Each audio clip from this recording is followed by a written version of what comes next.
합법을 찾는 토론 이슈앤 직설 시작합니다. 윤석열 정부가 6.21 부동산 대책을 발표했습니다. 전월세 시장 안정을 위한 임대차 보완 대책을 내놓았고 또 분양가 상한제 개편을 통해서 공급을 늘리겠다는 의지도 보여줬는데요. 과연 이번 대책으로 세입자와 집주인이 함께 상생할 수 있을지 지금부터 이야기 나눠보겠습니다.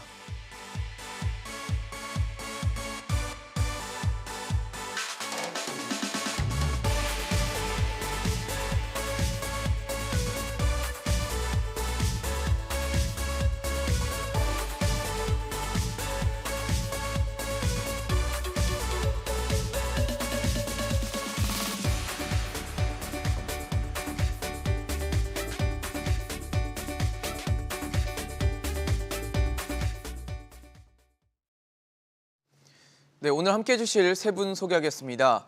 연세대 정경대학원 한문도 겸임교수, 경인여자대학교 경영학과 서진형 교수, 한국투자증권 자산승계연구소 김규정 소장 나오셨습니다. 어서 오십시오. 네, 안녕하세요. 안녕하세요. 안녕하십니까. 네, 윤석열 정부가 처음으로 부동산 관련 대책을 내놨죠. 여러 가지 내용들이 있는데 하나하나씩 좀 체크를 다시 해보도록 하겠습니다. 가장 눈에 띄는 것 중 하나가 상생 임대인 제도였어요. 정부가 임대료를 5% 이내로 올리는 착한 임대인, 또 상생 임대인에 대해서 뭐 비과세, 양도세 비과세나 또 장기보유 특별공제 관련해서 2년 거주 요건을 면제하기로 했습니다. 사실 뭐 오는 8월 되면 이제 계약갱신 청구권을 한 번씩 쓰신 분들이 또 계약을 갱신하는 상황이 돼서 거기서 이제 전세나 이런 임차 부담이 되게 커질 것이다 이런 우려들이 있었는데 여쭤보고 싶어요. 이런 부분들이 좀 이런 상생 임대인 제도 확대를 통해서 어느 정도 완화가 될 수 있을지 궁금한데요. 한 교수님은 어떻게 보십니까? 그래도 효과가 좀 있을 거라 보십니까? 예, 일단 뭐 효과는 분명히 있다고 봅니다. 근데 효과 대비해서 그 임대인한테 주는 혜택이 좀 과다합니다. 제가 볼 때. 과다하다. 네. 왜냐하면 착한 임대인 5% 이내로 올리는 그걸 가지고 예. 양도세를 비과세한다는 자체가 박근혜 때 정부하고 똑같거든요. 박근혜 정부 때도 일세 2년 보유만 해도 양도세를 비과세하겠다는 정책 때문에 투기, 빚내서 집 사라까지 해가지고 좀 주택 가격이 좀 대출이 좀 많이 늘어나면서 또 가격도 많이 올랐죠. 근데 그것을 이제 실제로 그 부동산 카페 같은 데 있지 않습니까? 나오자마자 굿 정책, 나이스 정책, 갭 투자 시작 이런 말도 벌써 나옵니다. 그러니까 이게 이면에 숨긴 뜻은 너무 좋은데 뜻은 너무 좋습니다. 좋은데 네. 혜택을 너무 과다하게 주다 보니까 본말이 좀 전도됐습니다. 그게 좀 아쉽습니다. 사실 양도세 비과세가 원래는 2년 거주 요건 중에 1년을 인정해 주는 거였는데 양도세 비과세를 우리가 예. 기본적으로 보면 네. 자기가 투자용이 아니라 네네. 거주용으로 2년을 살고 이사 갈 수도 있으니까 그랬을 때 이제 국민의 어떤 실생활에 필요한 부분이니까 세금을 안 매기는 것인데 이거는 투자의 개념이잖아요. 잘못된 거죠. 원천적으로. 다만 이것을 임차인 시장이 불안하다고 해서 그것을 긍정적인 효과를 대비해서 이런 과다한 혜택을 주는 것은 이건 겉은 가리고 속은 내용이 이상한 거죠. 그 실제로 갭 투자가 일어날 겁니다. 제가 볼 때 조만간에 그래요? 100% 일어난다고 보고요. 시장에 안 좋은 집값을 떠받치는 정책이 돼버리는 거예요. 임차인을 위한 정책인데 네. 집값을 떠받치면 결과론적으로는 다시 또 임차인한테 피해가 오겠죠. 주택 가격이 하향 안정화를 가고 있는데 그래서 그 부분이 아쉽습니다. 뜻은 좋았는데 네네. 이 혜택을 그냥 한 1년 정도만 줘도 원래 취지하고도 맞지 않습니까? 나중에 가서 네네. 1년 살고 양도세 비과세 받으면 아주 정상적이잖아요. 약간 뭐 기간의 문제는 좀 있지만 그런 부분이 좀 아쉽다고 좀 말씀드리겠습니다. 예. 갭 투자에 대한 우려를 말씀해 효과는 주셨는데 분명히 있고. 네, 예. 효과는 네, 있는데 맞습니다. 갭 투자 같은 우려는 존재도 할 수 있다라는 다른 곳에서 얘기를. 이제 문제가 터질 것 네. 같습니다. 예. 서 교수님은 어떻게 보세요? 지금 이제 그 전세 대란을 차단하겠다라는 의지를 표명했잖아요, 그죠? 그렇죠. 그런 거죠. 근데 이제 시장이라는 것 자체가 어떤 정부에서 의지를 표명한다고 해서 그 시장이 그렇게 이제 작동하는 것은 절대 아니거든요. 그래서 지금 이러한 어떤 전세 대란들을 방지하기 위해서 임대차 보호 3법 때문에 임대차 시장이 불안하다라는 진단을 했잖아요. 근데 처방은 전혀 다른 방향으로 처방을 하고 있어요. 그 처방을 하려면 임대차 3법을 만져야 된다 말씀이신가요? 예, 그렇죠. 그래서 기본적으로 임대차 보호 3법을 가지고 현재 지금 여소야대의 상황에서 어쩔 수 없이 여당에서는 이제 시행령 부분에서 대안을 갖고 대책들을 마련했는데 우리가 이제 여당이라면 나름대로 임대차 보호 3법에 대한 이 개정안의 대안을 좀 마련해서 야당에게 제시를 하고 협상을 하는 것이 우리가 이제 정치가 아니겠느냐. 자, 예를 들게 되면 네, 협상이 잘 안 될 것 같아서 이렇게 예를 한 들게 거니까요. 되면 네. 우리가 이제 지금 갱신 정부권이 4년이잖아요. 그렇죠. 2+2로 돼 예, 있으니까. 그렇죠. 이거를 한 1년 정도 줄여서 2+1로 가서 예를 들어서 중학교 3년, 고등학교 3년 학제에 맞춰서 3년의 기간으로 줄이든지 네네. 그리고 이제 이 전월세 상한율 5%도 민주당에서 다수당에서 절대 물러설 수 없는 마지노선이거든요. 그러면 이거는 일정 금액 이하의 주택에 대해서는 5%의 인상률을 제한하고 그 이상은 민간 임대시장에 맡기고 이런 식으로 이제 대안을 제시해서 협상을 통해서 먼저 문제를 해결할 의지를 가져야지 그게 안 된다고 해서 다른 법을 개정하는 것이 아니라 시행령 개정을 통해서 해결하겠다는 것은 결국은 시장을 바로잡기에는 좀 어렵다. 저는 이렇게 판단하고 있습니다. 그러니까 뭐 어떻게 보면 몸통을 손대었어야 되는데 네, 그렇죠. 주변을 만진 것이다라는 얘기를 해주신 것 같아요. 네. 어떻게 보면 좀 아쉬운 부분을 계속 두 분이 지적을 해주셨는데 네네. 김기현 소장님은 어떠세요? 사실 취지는 그렇습니다. 임대인들이 상생 임대인 제도가 상생 임대인이 되면 그만큼 임대료 상승이 좀 제한될 것이다라는 어떻게 보면 되게 긍정적인 시나리오를 전제로 깔고 이거를 지금 깔고 있는 거거든요. 어떻게 보세요? 일단 당장은 계약갱신 청구권을 한번 쓰시고 올해 8월부터 이제 또 다시 계약을 그쵸? 갱신해야 계약갱신 되신 분들. 청구를 하지 못하는 못하는. 세입자들이 재계약을 하거나 신규 계약을 할 때 임대인들이 좀 가격을 많이 올리려는 시도를 조금 막아보자라는 직접적인 의도가 있는 걸로 보여지고요. 그래서 어느 정도 당장 뭐 요번만 좀 5% 정도로 적게 올리고 거주 요건 좀 활용하지 뭐 이렇게 생각하시는 분들 나올 수도 있을 것 같아서 앞에 말씀하신 것처럼 어느 정도 약간의 그런 계약 연장 효과라던가 가격 제어 효과는 약간은 있을 것 같기는 한데 오히려 이제 새롭게 전월세 물건들이 조금 확보될 수 있도록 증대될 수 있도록 하는 효과는 그렇게 많지 않을 것 같다라는 생각이 있어요. 왜냐하면 이 착한 임대인, 상생 임대인 제도가 1주택자에 대해서 적용이 되잖아요. 그렇죠. 그래서 이제 9억 원 이하의 1주택을 가지신 분들이 세를 놓을 때 이 요건을 충족시키면 이제 2년 거주 요건을 확보하고 다주택자분들 중에서 다 팔고 1주택이 되실 계획이신 분들까지 이제 확대하는 정도이기 때문에 예.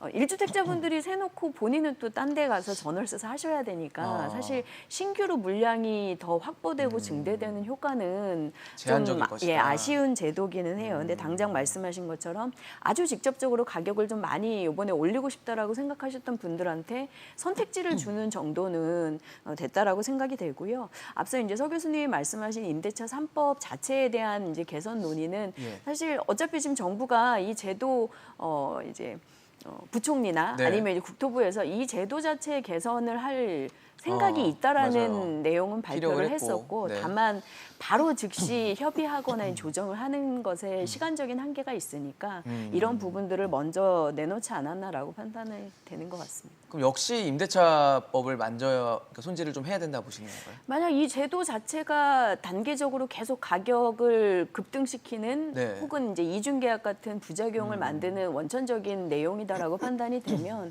이건 뭐 검토를 통해서 조정을 해볼 여지는 있는 부분인 거죠. 아무래도 뭐 주무부처인 국토부도 그렇고 아까 말씀하신 것처럼 기재부, 그러니까 경제부총리도 이 부분에 대한 임대차법에 대한 개정이나 또 개편들을 시사를 했기 때문에 앞으로 어떤 방향이 될지를 좀 지켜보도록 하고요. 이번에 임차인의 대책도 관련 대책도 발표가 좀 됐어요. 대출 지원책들이 나왔어요. 갱신 만료를 이제 되는 서민 임차인 대상으로 해서 전세 대출 지원을 좀 강화하겠다. 그래서 보증금 폭도 좀 넓혀주고 대출 한도도 늘려주는 그런 방안이 있는데 저희가 최근에 가장 많이 걱정하는 게 금리잖아요. 네, 부동산 살 때 사실 대출 안 뽑고 집 살 수가 없으니까 이렇게 빨리 금리가 오르면 이자 부담은 과연 서민들 또 가게가 과연 감당 가능할 것인가인데 이렇게 대출을 지원해 준다는 것이 과연 가게가 그 대출을 감당할 수 있느냐랑은 좀 결이 좀 다른 얘기일 수 있을 것 같다는 생각이 들거든요. 어떻게 보세요? 앵커님이 정확히 말씀 주셨는데요. 지금 모양은 도와주는 형태지만 네. 내용은 은행 뭐 영업이익 올려주는 것밖에 더 되겠습니까? 결론적으로. 대출을 늘려줘서. 네. 지금 만약에 금리 상태 대출을 안 늘려주면 영업이익이 늘어날까요, 은행이? 안 늘어나겠죠. 그만큼. 그러니까 쉽게 말씀 올리면 임차인의 어떤 주거 안정을 볼모로 해서 지금 이 정부가 하는 행태를 보면은 저는 행태라고 표현하겠습니다. 왜냐하면 보고 제가 실망을 했는데요. 네. 공급 대책이 먼저 나왔어야 돼요. 좀 다른 얘기지만 네. 공급 대책은 뒤에 한 2달 뒤에 하겠다 그러고 이 대책이 나올 때 하나 말씀드리고 싶은 게 이제 지금 전세가 급등을 위해서 지원책을 냈는데 이것도 임차 시장 안정을 위한 건데 제목이 그거였습니다. 임대차 시장 안정화 방안 및 부동산 시장 정상화에 대한 발표였습니다. 대책이었습니다. 그 워딩의 앞에 3-4장 정도가 내용이 있는데 이렇게 되어 있습니다. 2022년 상반기 주택 가격, 매매 가격 및 전세 전월세 시장 매매 가격, 시장 가격은 하향 안정화가 지속되고 있다. 그리고 금리가 앞으로 오를 것이므로 이거는 계속될 것으로 본다까지가 정리가 돼 있어요. 시장 진단을 한 거죠. 네, 이제. 이미 다 돼 있어요. 네. 지금 말씀하신 국토부 뭐 다 기재부 다 합쳐서.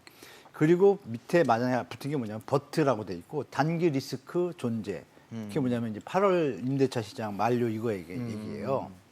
그러면 시장이 지금 거기에 대해서 선제적으로 대응한다 그러고 던진 게 이겁니다. 지금 상생 임대인하고 이 대출하고 네네. 세액공제, 세액공제, 소득공제인데 월세 뭐 이런 것들. 지금 전세 시장 가격이 지금 국지적으로는 좀 보합이나 올라가고 있지만 전반적으로 보면 지금 하락세거든요.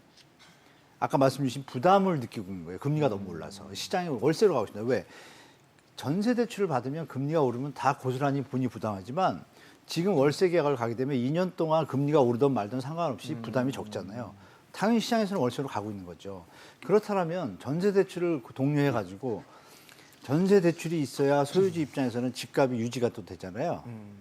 이런 보이지 않는 집값 떠받치기 정책으로 가고 있어서 제가 실망스럽다는 겁니다. 내용은 위하는 것 같은데. 네네. 그러니까 취지는 참 괜찮은데 그러니까 취지대로 애들한테 가는 그렇죠, 것인지. 그렇죠. 내용을 자꾸 듣다 보면 뭐 모두에도 말씀드렸지만 카페에서 지금 난리가 났거든요. 박수치고. 갭 투자하겠다고요? 네, 투자 카페에서 난리 났습니다. 여기에다 아시겠지만 일시적 2주택 양도세 비과세까지 뭐 이런 분위기가 있어서 네. 지금 말씀 주신 전세대출 중간은 가계의 부담으로 작용하지 않을까. 당연히 부담이 된다라고 말씀드리고 이 부분에 대해서 진심으로 국민을 위한다라면 이 정책에 대해서 뭐 픽스하지 말고 시장 상황이 예상외로 지금 아직 8월 안 됐잖아요. 발표만 했잖아요. 네네. 근데 6월 시장하고 7월 시장이 안정적이면 이건 재고해받다고 생각합니다. 저는 솔직히. 진짜 국민을 위하고 임차인을 위한다는 금리가 올라가는데 네. 좀 그렇게 좀 말씀드리겠습니다. 예. 교수님 그러면은 지금 사실 이게 보증금, 그러니까 버팀목 전세대출의 보증금과 대출 한도를 확대해주겠다는 맞습니다. 건데 어떻게 보면 임차인이 선택할 수 있는 거잖아요. 그러니까 대출을 더 그렇죠. 받아서 그렇죠. 갱신을 할지 아니면 네. 말씀하신 대로 월세로 전환을 할지 뭐 이런 선택을 한다는 측면에서 봤을 때 선택지가 확대된다는 거는 근데 원론적으로는 볼수 있는 거 그런데 아닐까요? 시장에서는 그렇죠. 안 들어갑니다. 시장에서는 네네. 이 매도자, 이제 임대인 입장과 공인중개사 입장에서는 임차인의 상태를 확인합니다. 그러니까 쉽게 말하면 지금 1억 8천짜리 시세인데 네네. 3억이 대출된다 그러면 일단 값을 3억으로 올립니다. 아. 이것 때문에 이게 문제가 된다고 제가 말씀드립니다. 분명히 그걸 좀 말씀드리겠습니다. 선택지는 분명히 시장에서는 있는 것이 이상적으로 돌아가지 정상적인데 않는다는 시장이 거군요. 그렇게 안 돌아가고 있습니다. 그래서 일부 기득권들이 그런 시스템적인 행태를 보이기 때문에 정부에서는 그쪽에 좀 신경을 더 썼으면 좋겠습니다. 어떻게 보세요? 참 요즘에 금리 인상에 대한 충격을 많이 걱정을 하시거든요. 정말 뭐 이자만 봐도 엄청 어마어마하더라고요. 원래 이제 이 경제 상황에서 금리가 상승하게 되면 보통 이제 그 보증부 월세로 가는 것이 아니라 전세 계약이 증가하는 현상들이 시장에서 나타나거든요. 전세 가격의 전가가 네네. 되는 거죠. 왜냐하게 되면 임대인이 전세 자금을 받아서 은행에 넣어서 이자를 받아서 생활하는 이런 형태로 변화되는데 지금 우리나라 임대차 시장은 보증부 월세로 이제 급격하게 전환되고 있습니다. 왜냐하게 되면 임대인의 경우에는 이 보유세의 증가나 세금 조세 증가 때문에 현금 보유 전략으로 가져가게 되고 그다음에 이제 이 전세 가격이 너무 급등하다 보니까 임차인들이 전세금을 다 부담할 수 없는 거예요. 그러니까 일부를 월세로 돌려서 보증부 월세가 증가하고 있는데 이러한 원인을 잘못 분석을 하고 전세자금 대출만 증가시키다 보니까 결국은 나중에 이제 소비자들의 금융 비용들이 증가하지 않겠느냐 이렇게 보는 겁니다. 자, 그러면은 금융 비용들이 증가하게 되면 저소득층이나 주거 취약계층에게 자금을 대출해 주니까 좋은 거라고 생각을 하잖아요. 네. 그런데 이 주거 취약계층일수록 이 주거 비용 부담들이 증가가 되어서 더 많은 고통을 주거 취약계층이 받게 된다는 겁니다. 그리고 예를 들어서 뭐 LH에서 저소득층에게 전세자금 1억을 대출하는 게 거의 상용화되어 있잖아요. 그죠? LH에서 이제 1억을 많이 대출을 해줘요. 네네. 그러다 보니까 이제 모든 빌라들이나 모든 임대차 주택들이 평균 가격이 최하가 1억이라고 보시면 돼요. 대출 가능 액수가 예, 예. 최하 가격으로 맞춰진다. 예, 그렇죠. 그래서 이제 이 전세 자금 대출 제도를 확대하게 되면 소비자들을 지원한다는 측면도 있지만 그게 그 최하의 대출이 하한선으로 잡힐 수 있겠다. 그 대출이 결국은 이제 전세 가격을 상승시키는 작용을 하기 때문에 이런 것들을 충분히 고려해서 전세자금 대출 제도를 활용해야 된다. 이런 현실을 알아야 된다는 거예요.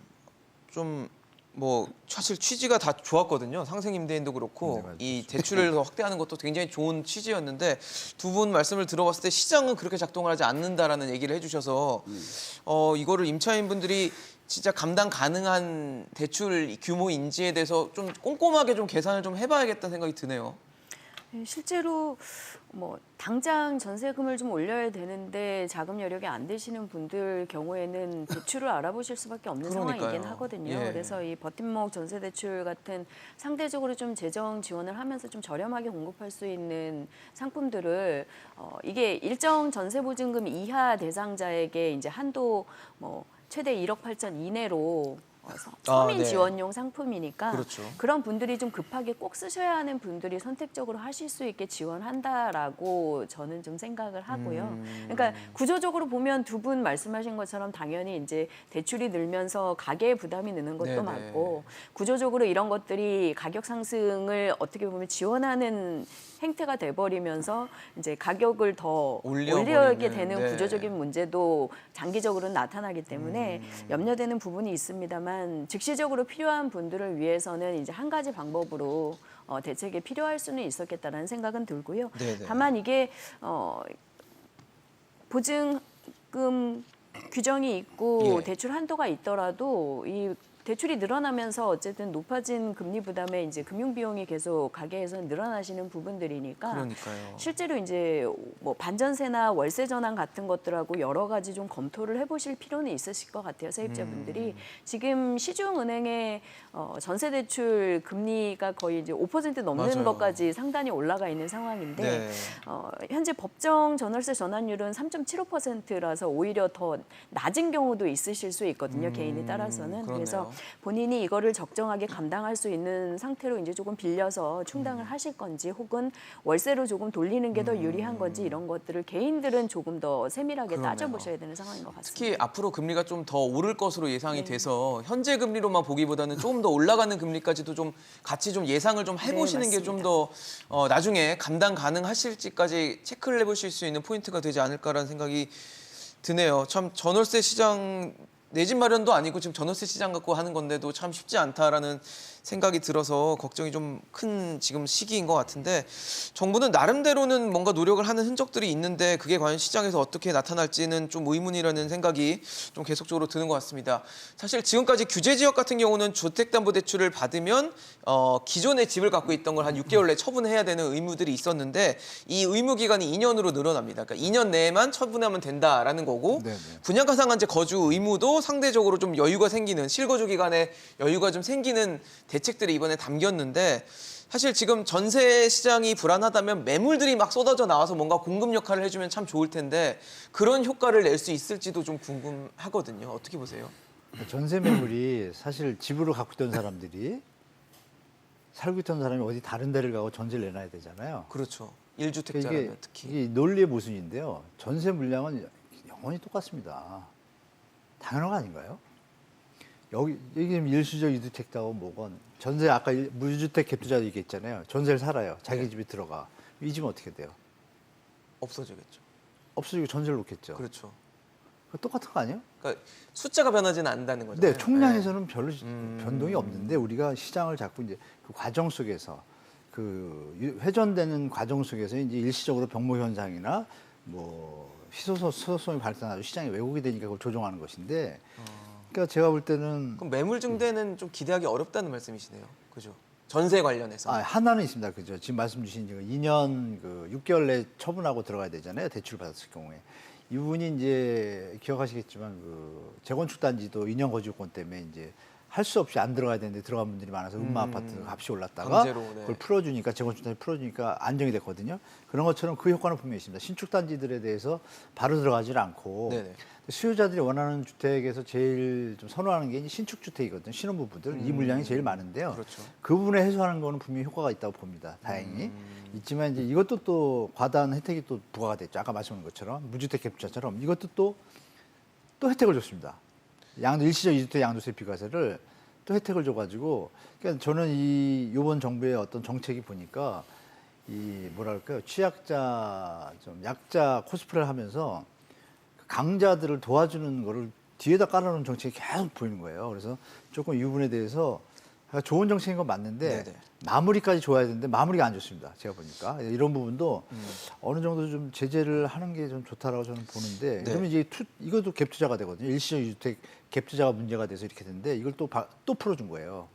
아까도 풀어주고 무주택 갭 투자도 풀어주고 이것도 풀어주고. 결국은 갭 투자 활성화가 될 네, 것이다. 그래서 실제로 대기업 그 카페가 아니라 뭐라 그러죠? 그 단톡방에서 어제 그제 아까 카페는 그냥 카페고, 제 아는 그 이렇게 사람들 통해 가지고 그 대기업들 직원들 그 단톡방들이 있어요. 네네. 부동산 단톡방. 네.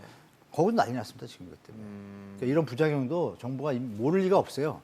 아는데 이걸 전면에 안 내세우고 말씀드린 것처럼 임대차 시장 안정을 위한 방안을 던져놓고 뒤에는 이런 걸 했다는 자체가 저는 조금 이번 정부의 어떤 의도가 잘못하면 그러니까 투기 정부가 될 가능성이 높습니다. 근데 2년 뒤에 지방선거 때문에 이걸 막 못하는 거예요. 제가 보니까 대놓고 못하고 2년 뒤에 지방선거 때 집값 오르면 난리가 나니까 네. 집값을 공선을, 떠받치는 네. 효과가 분명히 나타난다라고 말씀드리겠습니다. 네.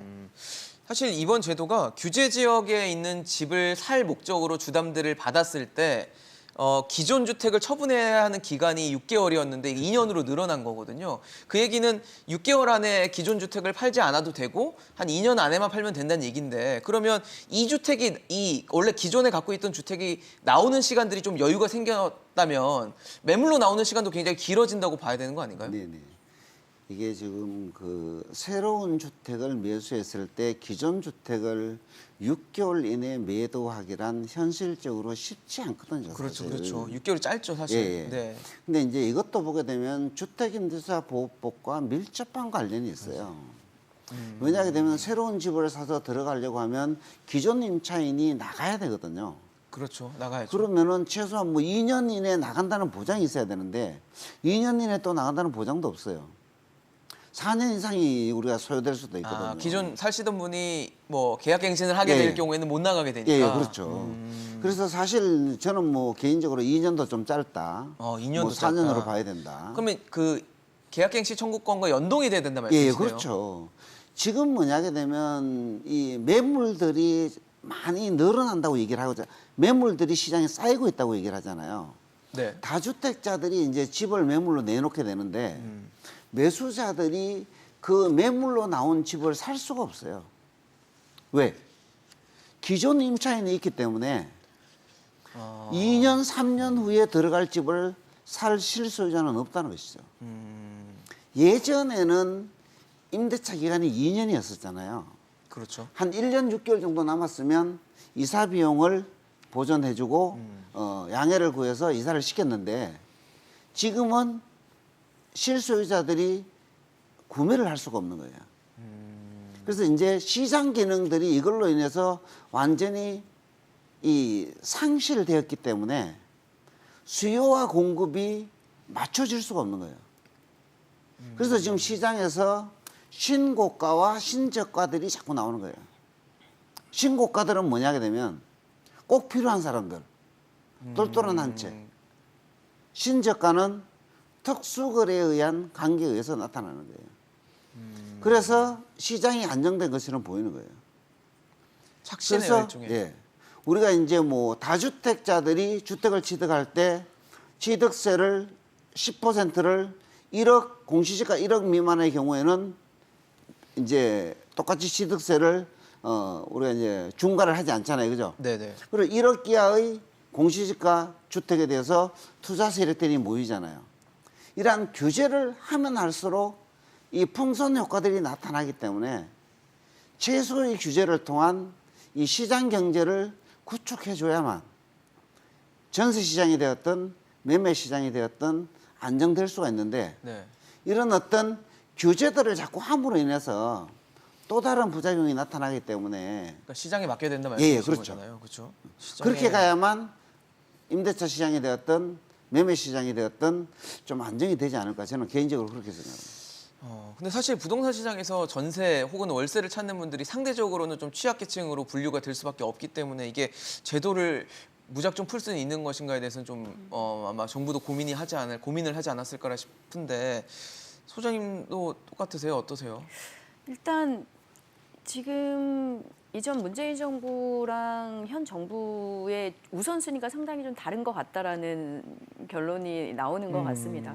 실제로 이제 대출 쓰시고 옮겨갈 집을 마련해서 이사하셔야 되는 분들이 뭐 6개월, 1년 뭐 이렇게 안에 정해진 기한 안에 파는 게 현실적으로 좀 어려운 맞아요. 문제이기도 참 하고 짧죠. 지금처럼 약간 주택 경기가 거래 부진과 함께 조금 이제 완화되는 상황에서는 더 그런 것들이 부담이 될 수 있는 거죠. 근데 그런 개인들의 부담이나 편의를 어떻게 보면 좀 무시하고 가격에 대한 통제나 투기에 대한 억제나 뭐 대출 억제나 이런 거에 초점을 맞춰서 이전 문재인 정부는 강력하게 이런 뭐 처분 기한이나 이런 것들을 계속 까다롭게 쌓아놨다면 어떻게 보면 현 정부는 좀 더 이 개인들의 주거 편의라던가 현실적인 부분을 감안해서 이제 우선순위를 놓고 조정을 계속 하고 있다라고 이해가 되는 상황인 것 같고요. 네. 만약에 이렇게 조정을 했을 때 뭐 좀 긍정적이라면 실제로 이제 투기 의사 없이 옮겨가시는 분들이 이걸 활용해서 그냥 적정하게 사시는 집으로. 처분을 네. 하시고 이렇게 옮겨가시고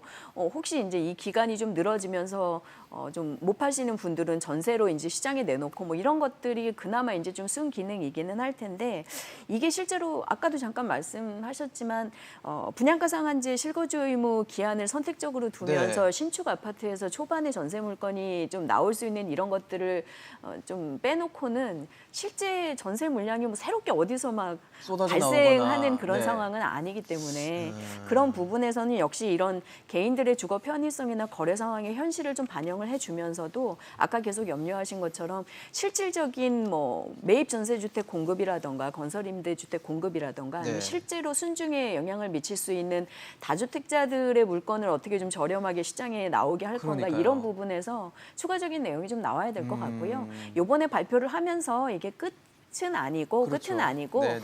이 시장 상황에 따라서 추가적으로 계속 대응을 하겠다. 이건 이제 첫 번째 선제 대응이다라는 네. 거니까 그런 내용들이 좀 더 잘 나올 수 있게 저희가 계속 같이 고민을 토론하고, 하면서 제안을 네, 해야 되는 상황인 것 그렇겠네요. 같습니다. 뭔가 아이디어와 또 기존 제도에 수정되는 부분들을 계속 좀 얘기를 해드려야 좀 정부도 좀 들어주시지 않을까 싶은데 사실 정부는 이번 개편안을 내놓으면서 이제 분양가 상한제도 담겨 있고 이러다 보니까 분양가가 최대 4% 정도의 상승만 할 것이다. 제한적일 것이다. 네. 라는 얘기를 했더라고요. 1.5%에서 4% 상승하는 효과를 낼 것이다. 라고 얘기를 하면서 역시 시세보다는 좀 저렴하니까 뭐 무주택자분들이 내 집 마련하는 데는 그래도 괜찮을 것이다. 라는 게 정부의 생각인 것 같아요. 실제로 그럴까요?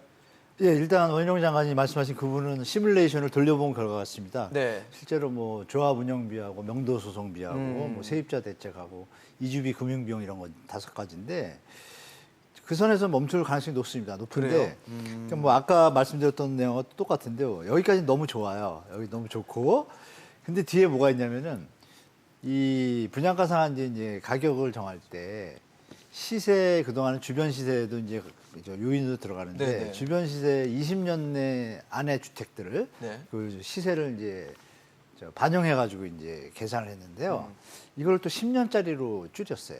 아, 20년짜리를 하던 걸 네, 20년 내에 10년으로 지어진 주택의 시세를 반영을 하다가 10년짜리 줄였으면 당연히 10년짜리가 더 비싸겠죠. 더 그러니까 최근에 이거는 또 지어진. 이거 발표할 때 이거는 크게 안 나고 저 뒤에 있습니다. 그러니까 이번 정부 아주 멋있는 어떻게 보면 전략을 잘 짠 것 같기도 하고 저 같은 사람은 보이잖아요. 그죠? 네. 저같이 우리 소장님이나 교수님 같은 분들 보면 보이거든요.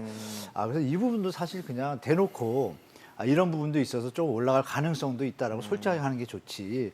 이건 뒤에다 살짝 숨겨놓고 이런 거니까 앞에는 너무 좋습니다. 좀. 그래서 다행인 거는 이제 원희룡 장관께서 하향 안정화를 주장하시고 그걸 하신다 그러니까 공급 대책만 잘 나와준다라면 또 뭐 다주택자나 투자한 분 입장에서 주택 가격이 급격하게 떨어지는 것도 도움이 안 되고 또 경제도 도움은 안 되니까 하향 안정화 추세를 유지하기 위해서 하는 거라면 저도 뭐 찬동을 하는데 그런 부분을 좀 투명하게 해줬으면 좋겠다라는 좀 말씀드리겠습니다. 네. 사실 분양가 상한제가 도입되고 나서 문제로 지적됐던 게, 그러니까 시공하는 공사를 하는 사업자들은 가격이 너무 낮아서 불만이었고 또 이렇게 되다 보니까 공급에 또 제한이 걸리니까 우리 집을 사시거나 집을 또 도전하시는 분들 입장에서는 공급되는 게 별로 없으니까 도전할 수도 없는 그런 상황에서 뭔가 계속 두 마리 토끼를 다 놓치는 모양새였는데 이 정도면은 그래도 4% 최대 4%의 분양가 상승이면 나름대로 뭐 현실적으로 괜찮은 숫자라고 보십니까?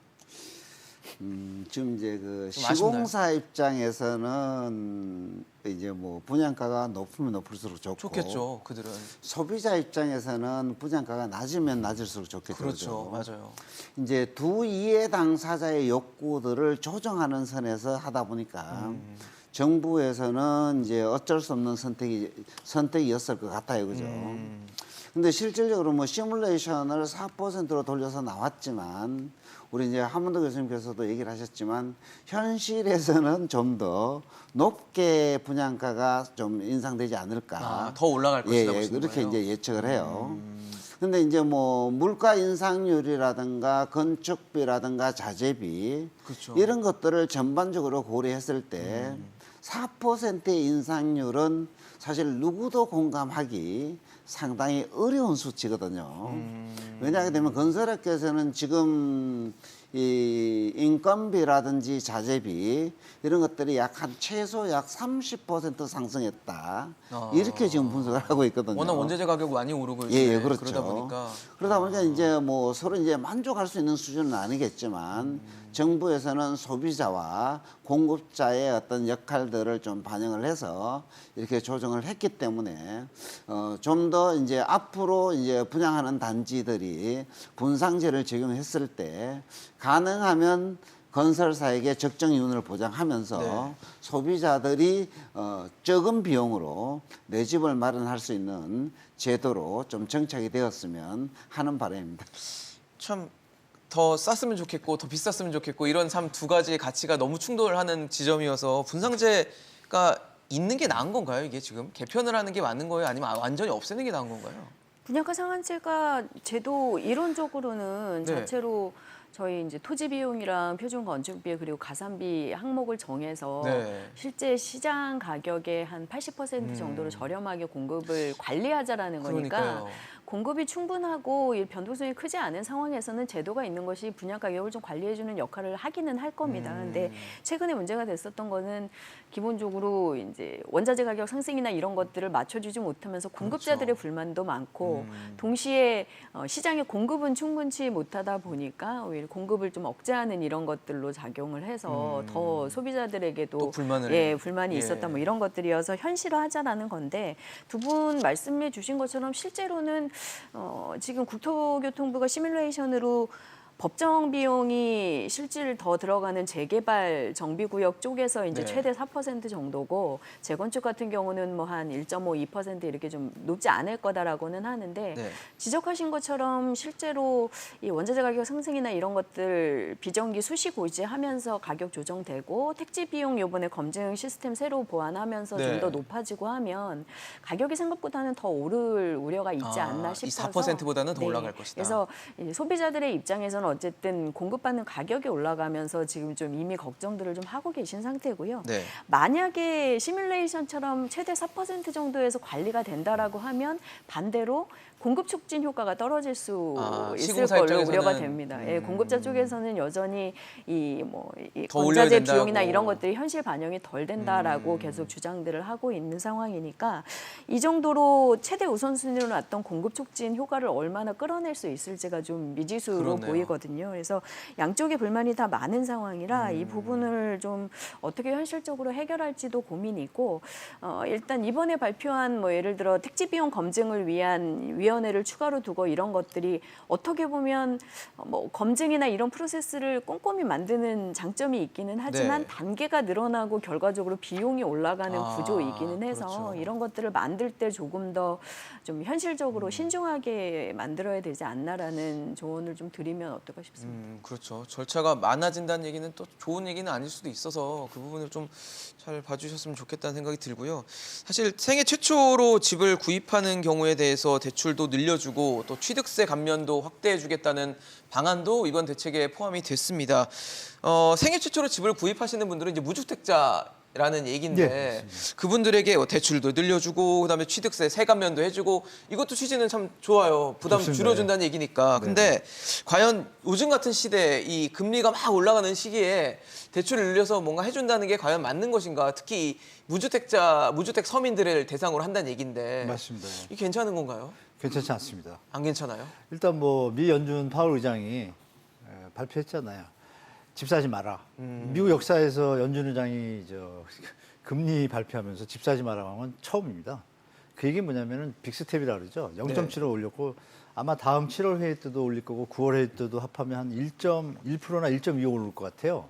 그럼 지금 가볍게 연말까지 3% 만들겠다는 거거든요. 미국은. 뭐 3.4라는 얘기도 있고 그건 이제 3.5, 내년까지, 내년까지. 올해까지 해서 전망들은 나오더라고요. 네, 그러니까 3%는 점도표상으로. 거의 확정적이죠. 네네. 그러면 우리는 당연히 지금 상태에서 3%는 기본이 된다고 가정을 하면 뭐 한은도 올라가는 거죠, 그죠? 네네, 한은 주택담보대출 금리가 고정금리형이 있고 뭐 변동금리형이 있지만 고정금리를 과연 그러면 2%에 주겠습니까? 못 줍니다. 그럼 결국은 4, 5%대 싸도 될 거거든요. 실제 시중금리는 한 10% 넘어갈 수도 있고 네. 그러면 시장이 어려운 상황에서 주택가격이 내려갈 수 있는 가능성이 많은데 자산 굳이 지금 가격은 이 떨어지고. 높은 집값을 무리해서 살 필요가 있을까요? 그러니까 이거는 제가 뭐 이런 얘기 드려도 될지 모르지만 박근혜 2라고 봅니다. 저는 그때 영꿀 2. 뜻은 좋은데 굳이 지금 살 타임인가요? 아니죠. 지금은 좀 살 타이밍이 기다렸다가 아니라 미국이 보시는 거죠? 좀 정리가 되고 나서 미국의 금리가 연말이면 정리가 되잖아요. 그리고 방향도 그러고 나서 시장 상황에서 결정해도 전혀 늦지 않을 것 같습니다. 제가 볼 때. 그래서 지금 이거를 활용하는 것보다 뜻은 좋습니다. 좋은데 집값이 좀 저렴할 때 해줬으면 얼마나 좋았을까요? 지금 올라가는 상태에서 해준다는 거는 지금 젊은이들 카페에서 난리가 났습니다. 이런 쓸데없는 소리 하지 말고 부동산 안정이나 시켜라. 왜냐하면 가격이 내려가면 되니까 굳이 대출 안 받아 또. 그게 더 현실적이죠. 그렇게 그러게요. 좀 말씀드리겠습니다. 현 정부는 뭐 DSR이나 이런 것들을 통해서 어느 정도 브레이크를 건다라고 하고 있는 것 같긴 한데 어쨌든 대출을 받으면 이자가 늘어날 것이면 당분간은 좀 이제 기정사실화해도 될 정도의 사안이어서 이렇게 정책 방향을 대출을 쉽게 해준다는 게 맞는지는 잘 모르겠어요. 걱정이 좀 돼요. 저는 개인적으로 이게 무주택자나 생애 최초 구입자 같은 경우에는 내 집을 마련하고자 하는 욕구들이 반드시 있다고 봐요. 그럼요, 있죠. 그래서 본인이 이제 대출을 받아서 상황 판단을 해서 대출금을 갚을 수 있는 능력이 있다면 최소한 제도 지원을 통해서 네. 내 집을 마련할 수 있도록 길을 열어주는 것이 바른 방향이 아닌가 이렇게 생각을 하고요.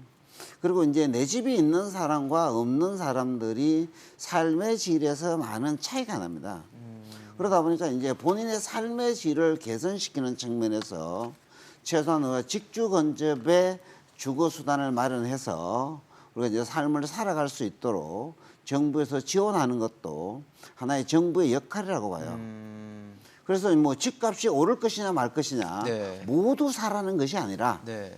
본인이 이 이자 비용이나 주거 비용을 부담할 수 있는 능력이 있는 사람만 대출을 받아서 집을 사면 거기 본인의 어떤 이 이 행위에 대해서 본인이 책임을 지면 되는 거거든요. 그렇죠. 그죠? 어쨌든 선택지를 준다는 거예요. 예, 그렇죠. 그래서 이제 이 무주택자들이나 생애 최초로 내 집을 마련하는 사람들에게 제도적 혜택을 주는 것은 어떻게 보게 되면 정부가 당연히 해야 될 역할이 아닌가. 해야 할 일을 한 것이다. 예, 이렇게 생각합니다. 예. 소장님께도 좀 여쭤볼게요. 보통 저희가 뭐 여러 가지 얘기하지만 은행에서 6억 원 정도 지금 이게 최대 상단이 6억 원으로 돼 있으니까 6억 원을 빌리면 한 달에 뭐 이자 부담이 400만 원씩 나온다 이런 얘기가 있으니까 400만 원씩 이자 내면 사실 쓸 돈 거의 없을 것 같거든요.